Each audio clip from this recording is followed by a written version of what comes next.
আসসালামু আলাইকুম। আপনারা দেখতে পাচ্ছেন এখানে হচ্ছে এটি একটি নেপিয়ার ঘাস এবং এই ঘাসটির ফলন খুবই ভালো ফলন দেয় এই ঘাসটি। এবং এই ঘাসটি আপনারা একবার কাটার পরে 25 থেকে 30 দিনের মাথায় আপনারা আবার আপনাদের গৃহপালিত পশুকে খাওয়ার জন্য এই ঘাসটি উপযোগী হয়ে যায়।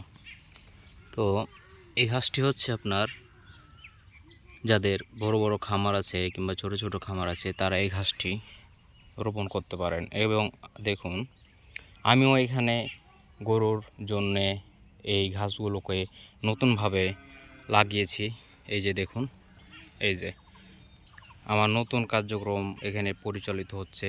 এই পুরো জমিটাতে আমি এই এই এই নেপিয়ার ঘাসগুলো আমি এখন রোপণ করছি এবং আমি একটু ডিফারেন্ট কোয়ালিটিতে আমি রোপণ করছি। দেখুন, এই যে লাইন লাইন করে এবং কোনো গ্যাপ দিচ্ছি না, কিন্তু এই সাইডে 2 হাত জায়গা রেখেছি।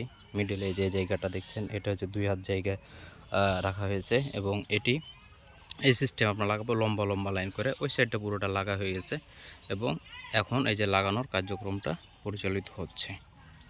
তো আপনারা যারা গরু পালন করতে চান তারা অবশ্যই আগে ঘাসের ব্যবস্থা করবেন, তারপর হচ্ছে যে গরু পালন করবেন, তাহলে গরু থেকে সফলতা অর্জন করতে পারবেন।